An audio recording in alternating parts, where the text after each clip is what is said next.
Chris, welcome to the podcast. I'm super excited to work with you here, man. For people who aren't familiar with you and all the amazing stuff you're doing in the financial world, specifically around athletes and entertainers and other high achieving individuals that way, would you mind filling them in a little bit about who you are and all the amazing things you do, dude? No, definitely. Thank you for having me, Dan. This is great. I'm glad that we're able to connect. So my name is Cristian Mundy, certified financial planner professional. I've been in the financial banking, wealth management industry for a little bit over 15 years. I'm originally from Chile, fully bilingual. I'm here based in LA, and I work at a boutique business and wealth management firm where we help professional athletes, entertainers, high-performing families with a group of CFPs, CPAs, CFAs, accountants, attorneys, where we do holistic financial help for all of them, for all their families. And we've been doing that work for the past 17 years here at the firm. And it's been amazing. We've been able to help so many people and help shape so many lives with this holistic approach of financial planning. Not only looking at the business management part, but also the wealth management. That's incredible. I don't see a whole lot of groups and organizations doing it like that and having everything under one roof that way. And I think that makes it so much easier for the athletes that way. And as we were just talking about, the need for this in the athletic space is only growing. Now, kids younger and younger are making more money than I think they ever knew what to do with before, right? Like, you've got multiple college athletes that are making hundreds of thousands, sometimes millions of dollars a year. And it's like, hey, they're 18, 19 years old. Like, are they ready to handle this? And I'm sure some might be from a maturity standpoint, but this financial sector is very difficult to navigate, from business formation to taxes. And if you're in different states or countries and so on, like there's so much to unpack around it that way. What do you feel like is like that? First off, just like essential knowledge that a lot of people in this space are kind of missing in relation to athletes and what they need to know about the financial side of all the work that they're doing as an athlete that way, if you will.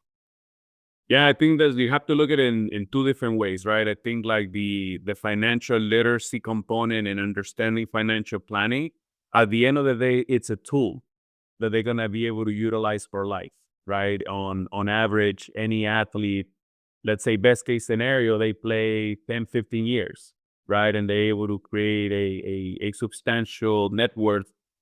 Even if that was the case, they're going to transition into something else. They're probably going to be 30, 35 by that time. So they're going to be able to transition into being an entrepreneur.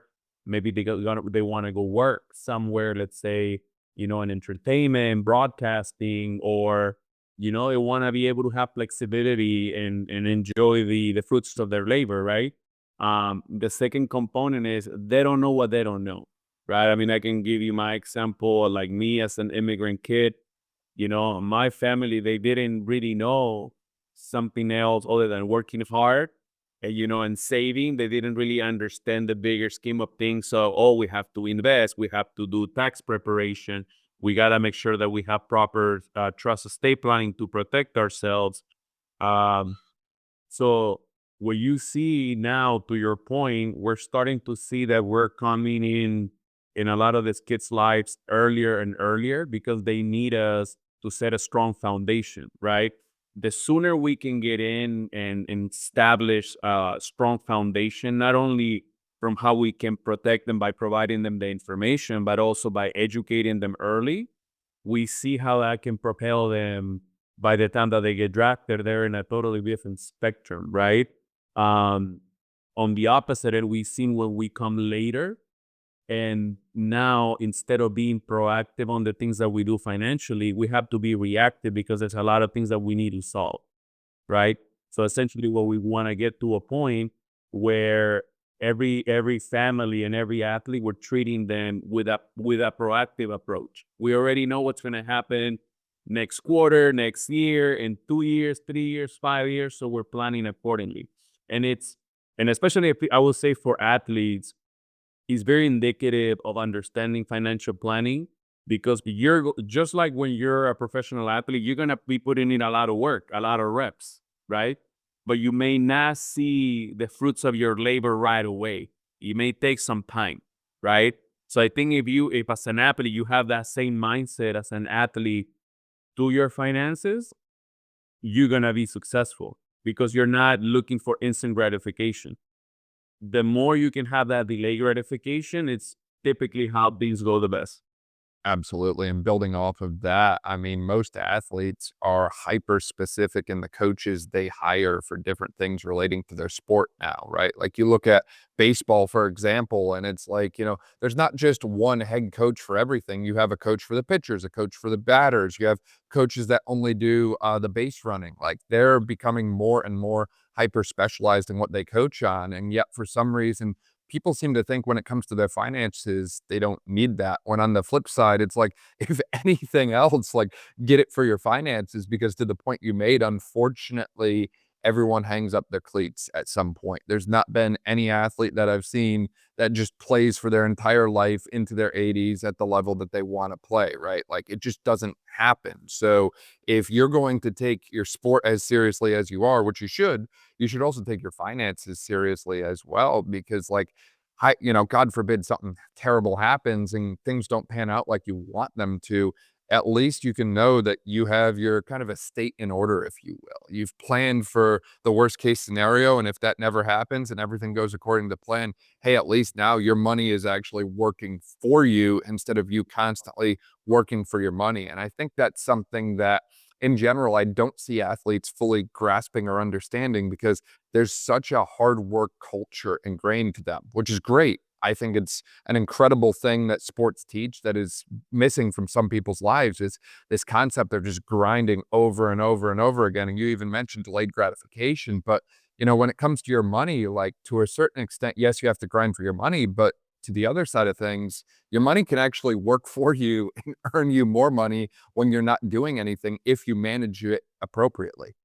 Correct. No, you're spot on. I think well, number one is your money should be working as hard as you're working, right? But in order to get to that point, which I think I mean, in general, right? A lot of people kind of like fast forward to that point. Okay, where can I invest? Like, where can I make my money grow? I think we have to kind of like rewind a little bit and look at the foundational pieces because if you don't have your budget in order, right? If you don't have your spending in order, if you don't have an understanding of how that looks, for you to get to that second point of actually being able to invest in your money to work hard for you, it's going to be impossible. It's not going to happen because you're always going to have to go backwards, right? So I think it starts with you understanding your budget, and I think a lot of people have a negative connotation when it comes to budgeting because budgeting is not to limit yourself. Budgeting is for you to understand what comes in and what goes out. So now we can figure out, hey, maybe I'm spending on things that I shouldn't be spending. Then the second thing, how do I figure out how to make more money? Right? Okay, now we go into that sector of like, okay, my money has to be working for me. Right? Then the added piece to your point, to your initial point, I think that just on sports, how you look for those experts, so those people that are elite on whatever they do, right? If you need you get a strength coach, you get a conditioning coach, you get a hitting coach, right? I think the same way is how you have to view your financial picture. You got to get experts, right? You have to get a CFP professional. You have to have a CPA. You should have an attorney. You should also have the makeup of that team, someone who is going to be able to bring you deals to the table, right? I think you have to look at everything, right? And I think it uh, more often than not, what we see is people try to get one person that can do everything, and the reality is it's gonna be pretty difficult, right? It's gonna be almost impossible for that person to do things at a high level in all those areas, right? At the same time, are you going to need all those people at the same time? Probably not, right?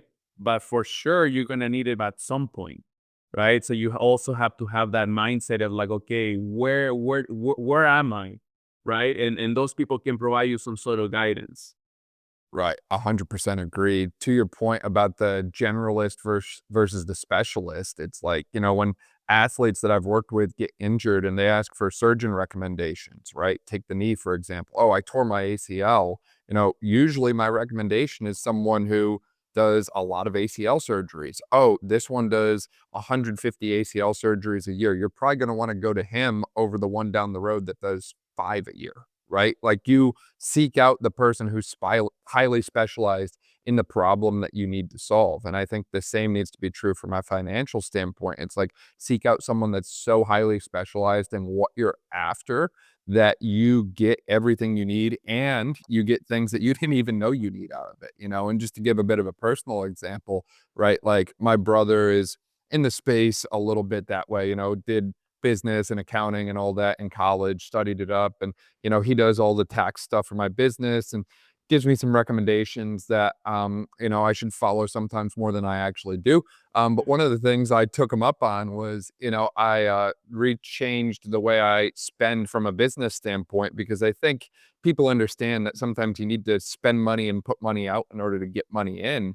But me changing the way that I do that through using, direct deposit type means instead of credit card means at times, so you save on credit card transaction fees, and even just switching the card that I use from a cashback standpoint, like, we're in the black a couple $1,000s that we would have just paid in other fees or just not gotten back from a bonus structure standpoint had we not switched.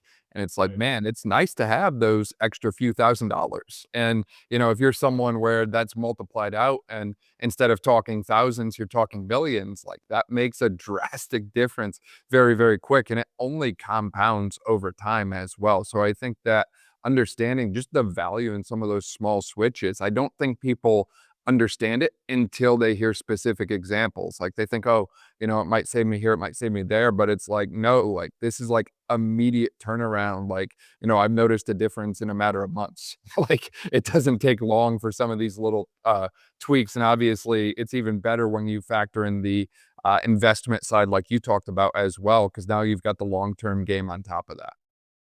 Yeah, well, the big benefit on the things that we've seen that we do, right? Because it's such a holistic approach, everything's being done for the benefit of one another, right? Because every channel is talking to each other, right? We all have a a very connective ecosystem where if the CPA needs something from the tax perspective, he's going to have a conversation with the wealth manager, right? With the CFP professional. If the CFP professional has a question that has to do with something legal, we're going to go to our attorney, right? So everything's in-house, right? What can happen more often than not when it's not like this, typically the wealth manager, the CPA, the attorney, unfortunately, if they're not working together, they're not really talking to one another. So then what happens is everybody's doing things for the benefit of the way that they see things, right? Ideally, what we want is for those people to have some sort of dialogue on some sort of connection. So that way the ultimate benefactor of the entire sequence is the client. Unfortunately, that's not the case, right? So when we look at each client is going to be different, right? But at the end of the day, what we're trying to make sure is that we're not spending money where we're not need to be spending money, right?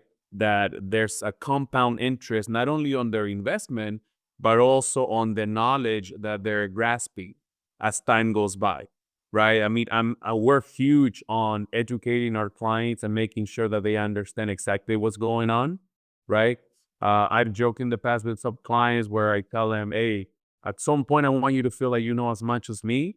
And the only reason why we're working together is because I saved you time, right?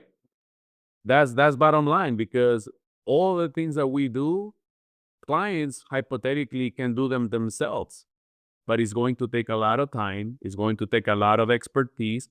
And unfortunately, especially, I'm sure you know, when it comes to finances, when it comes to wealth management, when it comes to investing, I mean, kind of what happened just this past weekend, right? There's a lot of volatility, unexpected. And unfortunately, there's a lot of emotion that can go into play. So we all need kind of like like somebody who can just look at things from the outside looking in. Absolutely. No, I think that's great advice, and it's so funny to hear that too in this day and age of NIL, right? Like, I hear this all the time from people in the college space, how some love it and some hate it, and some of the athletes even feel like they're kinda selling themselves out for stuff that they don't maybe personally believe in because it's like, "Hey, it's a pretty good paycheck," and I think that, now more than ever, it's becoming more and more essential to have someone to help navigate those things as that outside perspective because I think a lot of things sound good the first time you hear them, but the more you dig into it, the more you realize this might not actually be what I think it is that way. And one of the things that I've seen from the NIL side that I'm interested to hear your thoughts about is a lot of athletes that I've talked with do not want to get paid through some kind of commission-based structure. They want some kind of guaranteed income from that NIL side of things. And on one hand, I think it's great to have guarantees and comfort, but on the other hand, I've held a number of different full-time positions since I've been out of school, and none of them have come with a guaranteed salary. I've always taken some element of risk, and that high risk has led to very high rewards for me. So I feel like from the athlete standpoint, judging that, balancing that risk reward, if you will, when it comes to NIL opportunities and some of these other offers is also something that would be very difficult without that external sounding board. Yeah, yeah, no, 100%. I think every decision has some sort of a cost, right? Everything that you decide is gonna come with some cost. It can be good and it can be bad, right? So something very like a very general example that I can give you, if you work out every day, the cost of that is waking up early, having to eat clean. You're gonna be probably sore all the time. But what's gonna come with that? You're gonna have probably, statistically speaking, you're gonna have a very long, healthy lifestyle where you're gonna be able to do things for a very long time, right? On the opposite end, if you don't take care of yourself, you're not working out, you're not eating healthy, it's gonna feel good in the short term, right? Because you're not gonna have to wake up early, you're gonna eat whatever you want. But long term, it's going to have a detrimental impact. And I think that's how we have to also look at these components of getting compensation, especially with NIL, because it's going to continue to evolve, right? So we have to look at it from both sides, right? Okay, the cost, you're going to get a certain amount guarantee.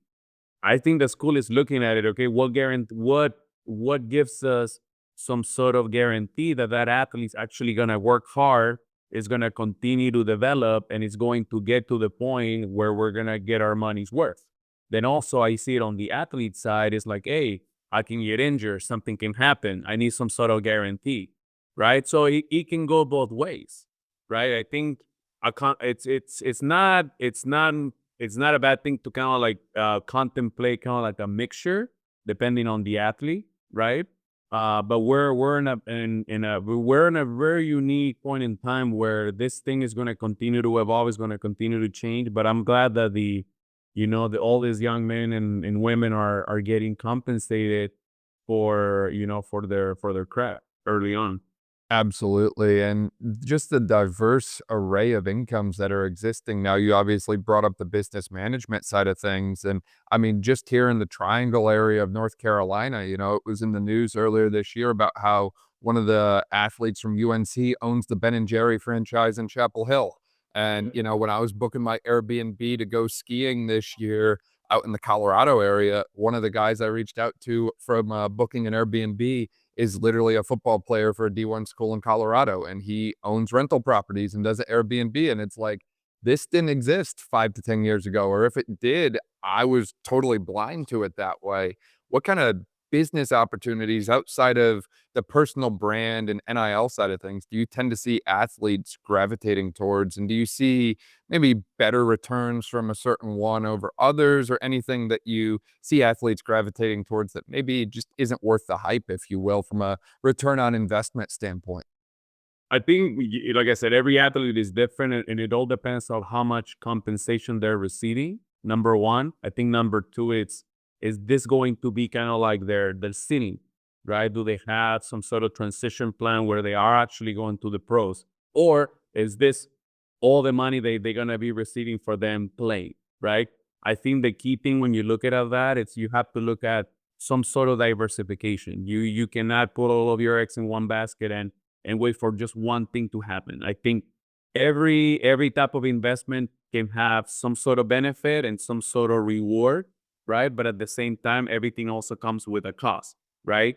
Airbnb can be great, right? As long as the property is being rented, but it also comes with a cost of things not functioning, the place not really getting rent out how you hope so, right? Or there's no some sort of like equity being built within the property. And it's also work, right? Somebody has to manage it, right? Does the athlete have the time to be managing this thing, right?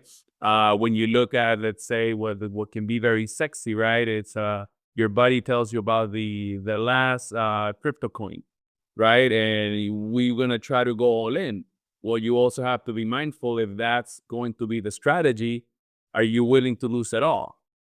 Right? So you got to go with that mindset. So I think like when these athletes look at investments on that realm, the first thing that I would tell them is like, are you investing in yourself from a health perspective? Are you investing in yourself from an education perspective so that way you can be more valuable in the workforce as a professional or even as an entrepreneur? And then let's look at a diversified portfolio that can provide you with a consistent growth year over year. And then we can go from there. And I want to point out that you say all of that as someone who also owns Airbnbs yourself and does that side of things yourself, right? Like you're someone who's in the trenches doing this work yourself that way. And I think it's one of those things that people are like, oh, yeah, well, I could get advice from Google. It's another thing to get advice from someone who has the financial planning background and is actually doing all of this actively themselves. I think it says a lot when you're in the trenches and you kind of deal with those big wins and big losses as well. Oh yeah, definitely. I think when you humanize a lot of the examples that you're giving, I like to be an open book, and provide examples, things that I have gone through. I just wish somebody would have told me what I know now, because maybe I wouldn't have had so many bumps on the road, right? So I just want to be able to equip all these, young men and young ladies to know as much as possible. So then when they do make a decision, they're making a sound decision. They understand, hey, if I do this, A, B, and C can potentially happen, right? And if I don't, blah blah blah, this can happen. But it just looking at is the juice worth the squeeze, right? And everything that you do. So especially because they're athletes and they're young, they're still in college. Like I'm very big on making sure you take care of your health, you take care of your profession, you become the best version of yourself, and then let's go ahead and take the next step and make sure that, like I said, I mean, there's so many good investments. Why not have a little bit of everything, right? And what's the upside, right? Do that investigation and just understand that everything comes with some sort of cost, right? I mean, even on the investment sector, like you were mentioning, for instance, like the Airbnb. Yeah, Airbnb can be great, but if you're doing really good, are you okay paying taxes on all the money that you're making? Because there's a very limited ways for you to write off certain things, right? So like I said, it's just having athletes understand exactly what comes with it. Absolutely, and I think, obviously, a lot of this conversation is focused on the athlete based on your background with athletes and Latin entertainment that way, but a lot of these principles, I think about some of the conversations I've had with those that work with athletes, right? Your strength coaches, your PTs, your ATs, and some of them have told me they're feeling a bit of this financial pinch where, "Hey, I don't know if we're gonna have in the budget for raises," or, "Hey, budget's cutting back on, my Con Ed budget, if you will, because it's like, hey, like, there's only so much money to go around amongst everyone in the department. And athletes are getting a piece of that pie that maybe they didn't get before. So less going to some of the support staff. And it's one of those things that I think a lot of these principles and lessons that we've shared from diverse portfolio to just preparing for the future and having something not necessarily just saved away, but invested where it's actually going to work for you can pay dividends for those that are working with athletes in other areas as well. Strength coach, PT, whatever your title is that way. If you work with athletes and you're making money from the sporting side of things, just like they're being smart about their money, I think if you're smart about yours, it helps everyone sleep a little bit better at night, and it helps you navigate some of the turmoil that might be occurring in the space right now a little bit more comfortable, if you will, because instead of worrying like, oh shoot, like what if I'm not here next season? What if this gets dropped? What if that gets dropped? It's, hey, I actually planned and prepared for this. And, if things change, I'm okay because I've got these things in order. I've maxed out my Roth IRA every year, or whatever it is that way, just some kind of concept of planning for the future. Because I think some of the stats about how, the general population, if you will, plans for the future and retirement are kind of concerning how little is actually stashed away, if you will. Yeah, I think you have to have a healthy combination of, obviously, I'm a firm believer that, athletes have to reward themselves and enjoy the fruit of their labor, right? But at the same time, be realistic on planning for the future, right? Because they can go back. And I think through proper planning, it just reduces the anxiety, right? Because you control what you can control, right? If it's just like them, right? If you're training, I mean, games are now win on Sunday, they win Monday through Saturday, right? So if you're putting the work, if you're controlling what you can control, what's going to happen is that outside noise, it will become more and more irrelevant, right? Things are going to happen with the government. Things are going to happen locally. You are going to have an emergency. Things are going to happen unexpectedly. You might get cut. Something may happen. You might get a divorce. You might have a kid. Things are going to happen, right? But the better you're prepared planning wise, when those things hit, it's not going to face you because it's something that you were already expecting. Hey, this can happen. I'm ready for it, right? It's just going to provide you with the tools of preparation. That's it.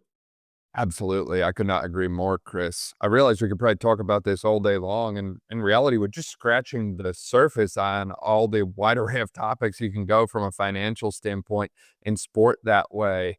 Is there anything we missed as we were chatting, or any other really big take home messages you want to make sure people remember from our conversation today?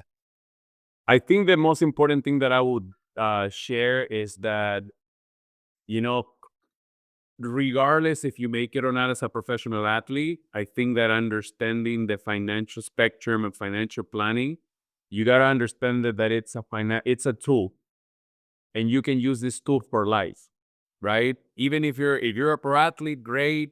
If you end up having your own business, you're gonna be able to apply these principles there. If you're an entrepreneur, if you go work for a company, you're gonna be more valuable because you understand finance at a higher level, right? Some I've seen some people even turn the financial literacy learning and make it a career, right? Become a CFP professional or become a CPA, right? So there's so many ways that in which you can actually utilize it. And the beauty of it, then you actually get to impact the lives of the people around you, right? You really get to impact your mom's life, your dad's life, siblings, your wife, your spouse, your kids, right?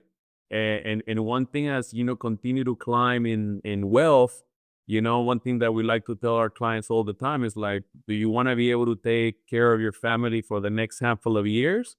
Or do you want to be that generational piece that changed the course of everybody's life? Like, well, what do you want? Right? And that's a decision that, they got to make. Absolutely. No, I could not agree more. And I mean, one of my big take home things is like get in touch with someone like you. If you're an athlete, if you're a strength coach, whoever you are, if you're not sure what to do or where to go from a financial standpoint, get someone like Chris, or ideally Chris, because in my opinion, he's the best, on the phone and talk with him. Send him an email, set something up, like just get the ball rolling, if nothing else. Because as we're discussing, right? If you fail to prepare, then you're planning to fail at the end of the day. And you don't have to be the person who knows everything. You don't have to know the financial codes and all that sort of thing inside and out. You don't have to know which index fund to buy or when to short. You don't have to know all that stuff. You just need someone on your team working with you who knows that stuff, so that, again, you can work smarter and not harder. And I'm not always the best example of working smarter, but when it comes to the financial side of things, it's a much better life when you don't have to stress about that sort of thing. So for Chris, for people who want to find out more about you online and that sort of thing, where can they find you at, contact you, that sort of thing? So they can find me through the CFP board website. I'm actually on the board of ambassadors. So I'm there. If you look me up by Cristian Mundy, you'll see me there, and I'll be more than happy to connect with anybody that needs any sort of help or any sort of assistance, has questions, and what we tell everybody, like, look, it's we understand that we may not connect with everybody. We're firm believers of that, but at the end of the day, this is something that everybody's going to need at some point in their life. So if it's not me, please get someone else. Absolutely. We'll link to that in the description below too. That way, if you didn't quite catch it, you can just click there and keep up to date with everything Chris is doing from Instagram to LinkedIn to the CFP board and beyond that way. Chris, this is really awesome, man. I appreciate your time and everything that you're doing in the space. This has been amazing. Thank you very much for sharing your expertise, your life experiences is much appreciated, and hopefully, we were able to motivate or inspire somebody looking at this video.